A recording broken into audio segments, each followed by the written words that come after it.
La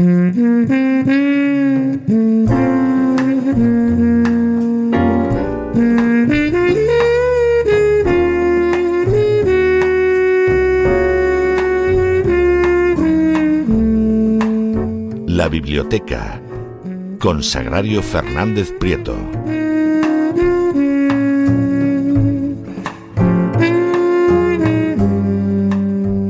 Estamos de regreso para tomarnos un respiro de cultura, porque hay que ver qué programa estamos teniendo hoy para ser el penúltimo del año. Y claro, ¿dónde nos vamos a tomar mejor un respiro de cultura que en la biblioteca de doña Sagrario Fernández Prieto? Muy buenas noches, doña Sagrario. ¿Qué nos trae usted hoy? Muy buenas noches, don César. Pues va a ser un respiro de cultura a pesar del largo viaje que vamos a hacer, porque le traigo un libro que habla de Mesopotamia. El autor es muy bueno, me ha gustado mucho. Vamos a ver. Es Olivier Guet, es un autor francés, y ya en la portada es muy sugerente, la portada da muchas ganas de leerlo, porque se ve al fondo de una fotografía, la esfinge de Gizeh, se ve una pirámide y delante, en primer plano, un grupo de personas a caballo. Y las tres personas centrales que están a caballo son Winston Churchill, Lawrence TH, Lawrence de Arabia, más conocido como Y Lawrence, Lawrence, sí. Lawrence de Arabia, y la protagonista de este libro, que es Gertrude Bell, que es un Sí, personaje Gertrude Bell, que es un personaje impresionante, sí. impresionante. Yo había leído cosas sueltas, pero en este libro es muy completo y es realmente increíble el personaje, la época, las personas con las que se juntó. Es verdad que hay personajes muy interesantes, pero si coinciden en una época en que hay otros igualmente interesantes o también interesantes, hay una especie de explosión, no sé si generacional, pero generacional, Churchill era mayor, claro, pero que se vuelven todavía más interesantes. Bueno, vamos a ver quién era Gertrude Bell. Gertrude Bell era conocida como la viajera del desierto. Se hizo famosa ya en su época con este Hay apodo. una película de ella, S flojita, de Nicole Kidman. sí, la vi, pero claro, ni la asociaba. Creo que no le pega el personaje al físico Nada, de en Nicole absoluto, Kidman.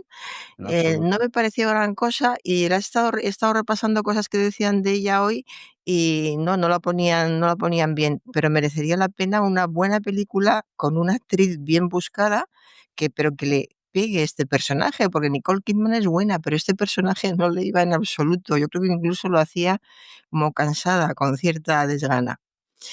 Pues vamos a ver, Gertrude Bell fue una persona muy especial. Empezó por quedarse huérfana a los 3 años, que eso es algo que marca toda una vida, y su padre, que era un padre bondadoso, cuidadoso y además tenía mucho dinero, le compraba libros, la mimaba y los leía con ella.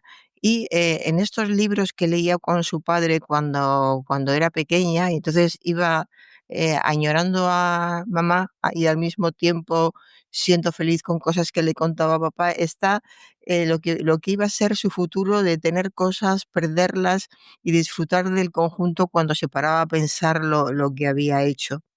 Pero en fin, era una mujer muy interesante que gracias al dinero de su padre pudo hacer muchísimas cosas, pero cuidado, no hay que decir, claro, así cualquiera, ¿no? Es que hay gente con muchísimo dinero que no hace absolutamente nada o que incluso hace algo que no es precisamente bueno. Entonces, Gertrude Bell se saltó todos los prejuicios de la época. No olvidemos que estamos en el siglo XIX. Era una mujer con fama de inteligentísima ya en su época, y como era una época en que las mujeres todavía no hacían cosas por su cuenta, esta mujer era tan inteligente que los hombres o las personas a las que se dirigía para buscar apoyos, para hacer expediciones, la veían tan inteligente que desconfiaban de ella. De hecho, desconfiaban tanto de ella que lo primero que pensaban es que era una espía. Había algo de razón, pero no era su oficio fundamental el ser espía. Entonces, Aquí va transcurriendo toda la vida de Gertrude Bell, aparece el descalabro de Galípoli. Bueno, voy a anticipar que en este libro hay tantos hechos históricos, tantos que es imposible citarlos todos, porque es una época apasionante. Y ya sabemos que en las épocas apasionantes pasan muchas cosas, también muere mucha gente, sufre mucha gente, pero apasionantes siguen siendo. Ella lo que hacía era hacer informes sobre sus expediciones por los lugares que viajaba. En esa ocasión se encontraba en el Golfo Pérsico, toda la India, todo el Golfo Pérsico, toda esa zona era muy atractiva para los ingleses. De hecho, se critica en el libro un par de veces, que es una buena definición, teniendo en cuenta lo que eran los ingleses en el siglo XIX, cuando viajaban por el mundo teóricamente para ayudar a alguien y se quedaban directamente con el país al que habían ido a ayudar. Y el Golfo Pérsico lo definen como una especie de coto privado de caza de la administración británica en la India. Entonces, los británicos estaban allí completamente asentados, pensaban que el lugar era suyo.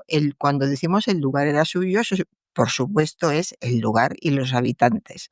Y en ese lugar, como era un coto privado, entre comillas, podían hacer lo que quisieran. Y además de esta dama inteligentísima estaba Thomas Edward Lawrence, que es uno de los personajes más atractivos de la historia, y además de la historia del cine también, porque la película que yo creo que todos hemos visto de Lawrence de Arabia se nos ha quedado para siempre en la retina, porque el actor lo hacía muy bien y el personaje era muy, muy interesante. ¿No? Que vamos descubriendo qué es lo que les va pasando a cada uno de estos personajes, cómo llega un momento en que sus vidas se cruzan. Y lo más enriquecedor de este libro, que bueno, es sumamente enriquecedor en todo, pero también llama mucho la atención la cantidad de citas de autores, de novelas, de sucesos que aparecen en el libro continuamente. Por ejemplo, hablan de un libro, seguro que usted lo conoce, El profeta del manto verde, de John Buchan. Sí, Pues Boshan, sí, yo sí, es sí. la primera vez que lo he visto en este libro, yo no lo conozco. Pues este libro en esa época estaba siendo un auténtico éxito en Inglaterra y en la India, porque allí en la India tuvo éxito porque en este libro se habla de la preparación de una yihad en Oriente, de que va a haber una guerra santa apoyada por el ejército alemán, que va a despojar al Imperio Británico de sus posesiones en Oriente y acabará por derrotarlo. Y esta novela, claro, con estos temas tuvo muchísima fama en Inglaterra y se leyó tanto que alimentó la paranoia que tenían los ingleses de que el miedo que les entró de perder su hegemonía en Oriente. A partir de este libro, muchos ingleses no vieron nada clara su situación en Oriente y cómo iban a aguantar allí. De modo que en la lectura del libro va transcurriendo entre una información ingente de personajes, de lugares. Está muy bien escrito, muy bien escrito. Es muy visual, se podría hacer una película también de este libro sin apenas retocar el guión, cuando dice, por ejemplo, se enjuga la frente y la nuca empapadas de sudor, el angosto camarote es un horno, como es la litera, todos los gestos que hacen, cómo viajan, cómo hablan entre ellos, cómo describen cuando van corriendo a caballo, como Lawrence, que era un hombre muy, muy especial, hay un momento que saluda a los Bell y los saluda en árabe. Entonces, eso que parece que lo dicen de pasada, pero claro, se está enfrentando a los Bell, que vienen de Inglaterra como propietarios, como señores de la clase alta, y él aparece vestido de árabe y lo saluda en árabe sin haberse afeitado, de muy mal humor, y los ingleses se quedan sorprendidísimos y al mismo tiempo fascinados, porque Lawrence era un hombre que extrañaba, claro, era tan inglés, se comenta mucho cómo impresionaban esos enormes ojos azules que tenía. Entonces, lo primero que impresionaba era ver esos enormes ojos azules y que luego estuviera vestido como un árabe. Y no sabían cómo hablar con él, cómo dirigirse a él. Cuando Lorenz empezaba a hablar, se daban cuenta de que era un hombre tímido, no le gustaba mucho relacionarse, pero que sabía hablar perfectamente con cualquiera y sabía explicarse muy bien. Se iban tranquilizando, se daban cuenta de que podían contar con él, pero era un hombre de entrada sorprendente. Bueno, y de Churchill, ¿qué se puede decir de Churchill? Pues era la pura vitalidad, la alegría, el que mejor montaba a caballo, a pesar de la edad y del peso que tenía, y que tenía las ideas clarísimas, muy prácticas, las ideas prácticas y clarísimas procedían de él, de Churchill. Y es muy curioso en muchos aspectos. Uno de ellos es a quien le interese por qué, por ejemplo, ahora estamos como estamos en Oriente Medio, por qué hay siguen habiendo estas guerras, por qué Irak está en esta situación ahora, de dónde procede todo esto. Pues todo esto procede de finales del siglo XIX, donde estas personas estuvieron por esa zona tratando de mejorar, de sobrevivir, y todo de una manera muy interesante. Es una novela muy entretenida, sabe dosificar muy bien las anécdotas por una parte, lo más duro por otra cuando hace falta. Entonces, al final queda un conjunto de todo que hace que sea un libro realmente atractivo, un libro para, qué sé yo, para llevárselo de viaje, para leerlo despacio, para regalarlo ahora que vienen las Navidades. Y, sobre todo hay que tener en cuenta que mucha gente, yo, por ejemplo, lo de Gertrude Bell, o sea, el nombre me sonaba. Llegaba al siglo XIX, yo nada más coger el libro pensé Gertrude Bell, siglo XIX y viajera, pero no me saque usted de ahí. Y a partir de este momento, pues resulta que lo que yo decía viajera era una aventurera incansable, era escaladora, era arqueóloga, era políglota y era espía. Es que lo tenía todo desde determinados puntos de vista, ¿no? Era una mujer que trazó fronteras, que participó en complejísimos juegos de poder del Imperio Británico, que se enfrentaba por un lado a los árabes y por otra parte cuando volvió a Inglaterra se enfrentaba a los ingleses porque estaba en medio de esas dos formas de vida tan diferentes y mentalidades tan diferentes.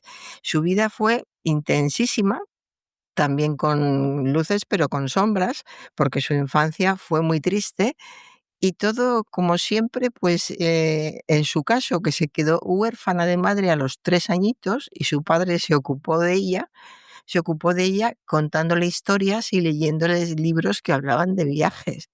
Entonces todo tiene un principio afectivo. Si sigue y sale bien, es que el principio, es mi opinión, el principio fue de forma afectiva, aunque algunas veces no lo pareciera. Pero nos encontramos aquí la cantidad de conflictos territoriales que hay en todo el mundo, los que hay en esa parte de Arabia tan desconocida todavía para muchos europeos, todos los intereses tan sangrientos, tanto nacionales como coloniales. Y digo nacionales porque tanto Gran Bretaña como Francia y Alemania, todos querían sacar tajada, literalmente, entre comillas, es muy coloquial, pero es así, rápidamente todos estos grandes países fuertes, vieron a ver qué podían sacar de allí. Ya era la época del petróleo, tenían petróleo. Entonces la cuestión estaba en qué hacemos con el petróleo y cómo nos repartimos el petróleo. Vemos una vez más esta mentalidad europea de pensar que los sitios a donde llegan, como ellos han llegado y los demás pues los toleran, son de los que llegan. Y eso a veces cambia y es cuando surgen realmente los conflictos. Y luego ya en esa época había, tanto en Gran Bretaña como en Francia y en Alemania, estaban literalmente sedientos de petróleo, necesitaban petróleo. Y resulta que en esa región tan mítica, por otro lado también maldita, era la tierra del diluvio, la tierra de Babel, la tumba de Alejandro Magno, allí estaba Mesopotamia. Y Mesopotamia tenía unas riquezas que a todos les venían, a estos europeos, quiero decir, les venían estupendamente. Entonces, que tenían la fascinación por todo ese mundo culturalmente, lo que representaba la libertad. Claro, en esa época una mujer con la edad de Gertrude Stein, que debía de tener 60, pues ¿quién no montaba a caballo a través del desierto acompañada por hombres? Era una manera de vivir tan distinta y tan atractiva que realmente había gente de los que se quedaban en Europa, mujeres horrorizadas y padres y madres horrorizados, y otro grupo de gente que realmente envidiaban aquello, porque Inglaterra, que parecía libre desde el punto de vista de otros países europeos, llegó a un momento que era también muy opresiva y siempre ha sido opresiva en el sentido de ver qué tenemos, cómo lo invertimos. Y esta mujer, una de las cosas que hizo, Gertrude Stein, perdón, Gertrude Bell, fue, pues, por ejemplo, montar a caballo a horcajadas como lo hacía, o irse sola, estar en mitad del desierto, en una tienda de campaña, durmiendo, ella la única mujer y el resto hombres. Esas cosas en esa época eran impensables. Ahora no es que sean comunes, por supuesto, pero aunque existieran ahora y se hicieran ahora, siguen siendo muy difíciles. Y ella estaba allí, sobrevivía, era una mujer enormemente idealista, también muy apasionada en las cuestiones del amor y muy enigmática. Hay una sombra aquí, este hecho de quedarse huérfana tan pequeña, marca toda su vida y las alusiones que se hacen en el libro a este hecho, por qué era así, por qué en determinados momentos no dio un paso más para hacer ciertas cosas, tanto personales como militares o contactos, pues todo eso hay que buscarlo en una época de su infancia que fue rica, sí, fue una niña rica, pero eso no quiere decir que fuera una niña con una vida fácil. De modo que los personajes no pueden ser más fascinantes. Churchill en aquella época era secretario de Estado para las colonias. Ya había sucedido el desastre de Galípoli y este desastre marcó, junto a otros muchos, el devenir de territorios como Siria, Palestina, el Kurdistán y todo el futuro. No se acabó todo en esa época. Es un conflicto o pequeños conflictos reunidos y muchos están ahora pendientes. De hecho, la situación de Irak, esto también se dice en el libro, la situación que tiene Irak ahora y el conflicto que tiene la comunidad internacional con Irak empezó en esta época. Y quién sabe cuándo acabará. En fin, es un libro fascinante en todos los sentidos, es un estupendo regalo de Navidad o de Reyes, si a alguien le hace falta una idea, y se lee muy bien, merece la pena leerlo. ¿Y Oli. qué tenemos para niños o para jóvenes? No sé. Pues para niños pequeños, a partir de 6 años. Algo muy interesante porque es La vaca que puso un huevo. Entonces, claro, partiendo de ahí les va a gustar mucho. Es de Andy Cudbill La vaca que puso un huevo, ilustrado por Russell Ayton en Editorial Serres. Es un álbum ilustrado muy simpático, muy gracioso, y muy bien hecho, muy bien ilustrado. La vaca se llama Macarena, vive en una granja y está triste. La vaca está triste porque vive en una granja, todas sus amigas son gallinas, está rodeada de gallinas y ella no puede poner huevos como sus amigas las gallinas.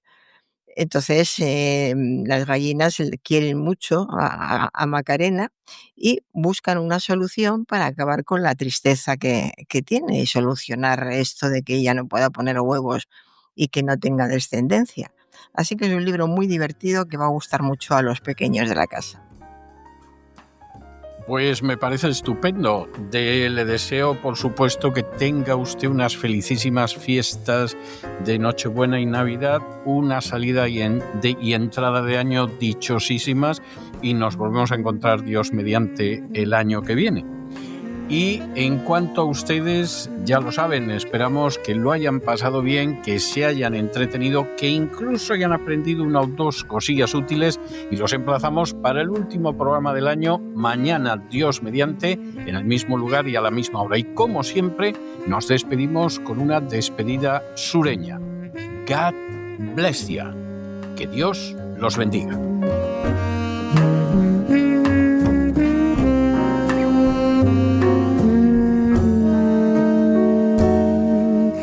El programa La Voz es una producción de Artorius Incorporated y al amparo del derecho a la libertad de expresión.